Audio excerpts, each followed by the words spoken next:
rather than like placing a lot of stuff post up upon me. Which, is it a lot being a captain your second year, especially for a running back?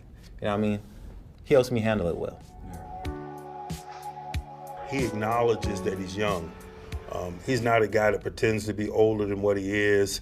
He asks good questions. He wants to know how to become an effective leader. He asks me really transparent questions all the time. Hey, Coach, why you make that decision? And I'll explain to him why, and I'll say, why did you ask? I just want to know sometimes as a leader, man, what are some of the things that lead you to decisions? How do you come to it? It helps me get behind it more. And that's why I think that he's an exciting developing leader. I think that's why his teammates elected him captain in year 2 of his career. That was Mike Tomlin and Najee Harris with Michael Smith. For more of the full feature on Najee Harris, check out Gets It, coming later today on the NFL on NBC YouTube page. Subscribe if you have not. All right, Steelers at the Dolphins. Steelers 2-4, coming off of a big win over the Buccaneers. The biggest upset so far of the season based upon the closing line. Steelers were 9.5-point underdogs, and they pulled it off. They're at the Miami Dolphins, who are 3-3, and they get Tua back. Chris and I were talking about this yesterday, Peter. All eyes are going to be on Tua.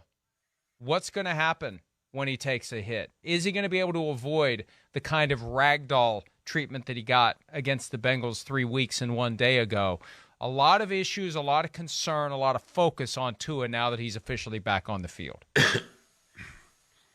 Mike, the one thing about Tua coming back, as much as he was sort of in the first couple years of his career, kind of dragged through the mud and, spawned the Tua non-believers and all that other stuff.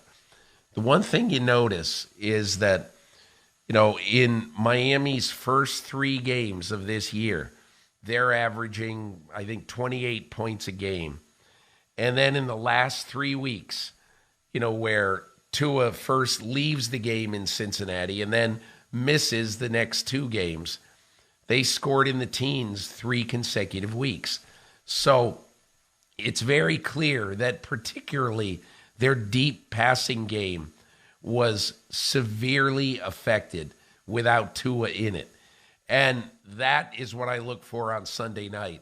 I think that Mike McDaniel is going to let loose in this game, and I'll be surprised if this isn't a very productive game for both Jalen Waddle and Tyreek Hill.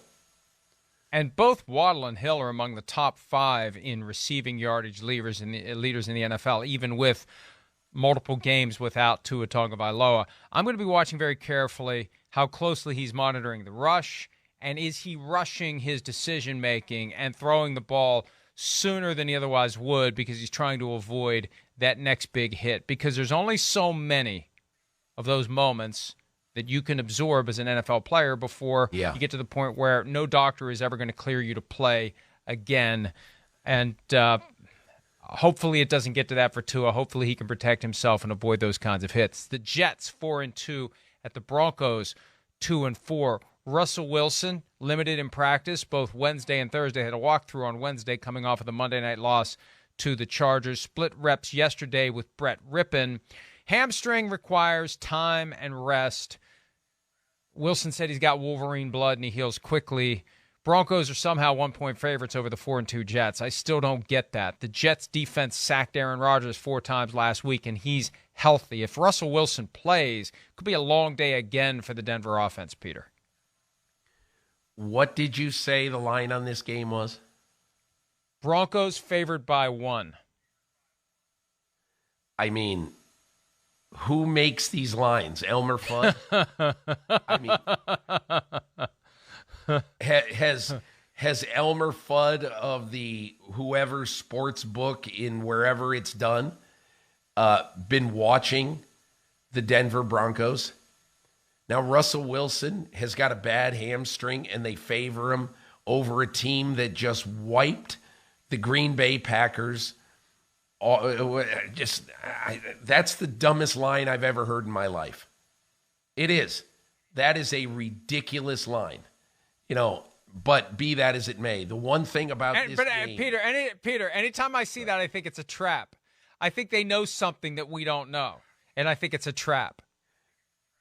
What do they know? That Russell Wilson has been purposely throwing balls into the ground in the previous 6 games?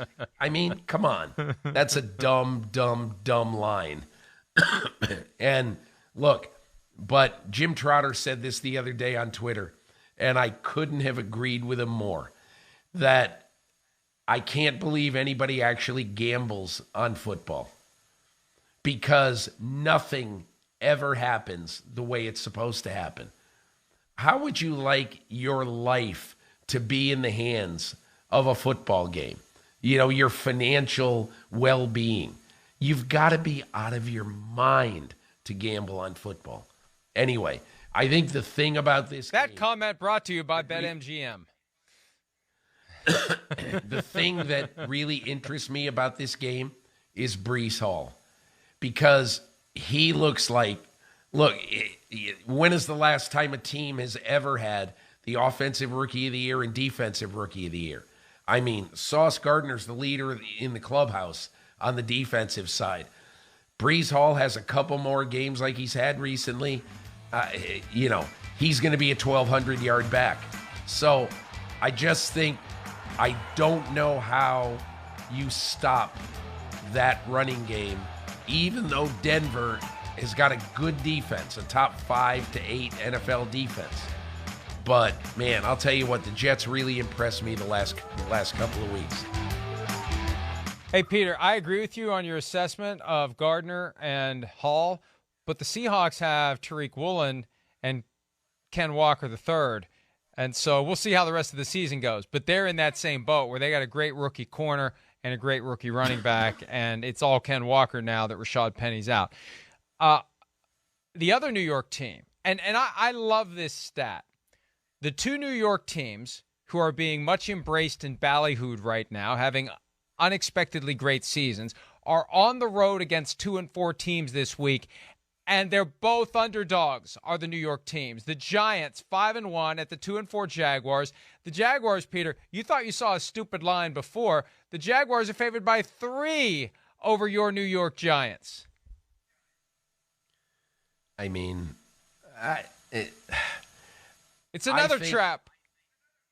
Yeah, I mean, the Jaguars are a bizarre team, and they could go out and score 30 this week. But I think the one thing both of these teams have, Mike, Jets and Giants, they have formidable people on the defensive front who are going to be hard to deal with. And Dexter Lawrence, Aaron Rodgers said it a couple of weeks ago, that, he couldn't stop talking about Dexter Lawrence. He has been an unstoppable force early on. Kayvon Thibodeau last week, with a huge play on Lamar Jackson late. Those are the reasons why, in my opinion, more so than their offense, a great defense keeps you in every game. And so I guess, when I look at that line and you've got a good quarterback who could explode any game, I think the Giants are going to win this game. But it wouldn't shock me if Jacksonville came out and had a great offensive day. Every game this year played by the New York Giants has finished with a 1-possession difference, and I give a ton of credit to new coach Brian Daboll. He lets his guys believe. They overcome adversity. He told me this a couple of weeks ago. No built-in excuses. They never feel sorry for themselves. Down 17-3 to the Packers in London. They just keep going, and the next thing you know, they win the game. Down late to the Ravens, they just keep going. They win the game. They've been very impressive, and they're at 5-1, and we'll see. We'll see if they can get to 6. Mike, can I tell you one final thing on this? One final thing about Daboll. Early on in my career, for 4 years, I covered the Giants. And Bill Parcells, in those days, was exactly what Brian Daboll is today. And, Bill Parcells always used to say when you would bring up, oh, this guy's hurt, that guy's hurt, that guy, whatever. He said this to me 100 times. He said, Peter, nobody cares. Nobody cares. Just go out and play the game. And if you win, you deserve to win. And if you lose, don't tell me who wasn't playing. And so Daboll is precisely like that. I thought it was really funny the other day, Mike. The ultimate evergreen tweet of the 2022 NFL season. Coach Brian Daboll said that neither Kenny Golladay nor Kadarius Toney will practice today. And I just said, is that could be any day of this season. And yet he doesn't make a big deal of it. We'll put out some no names.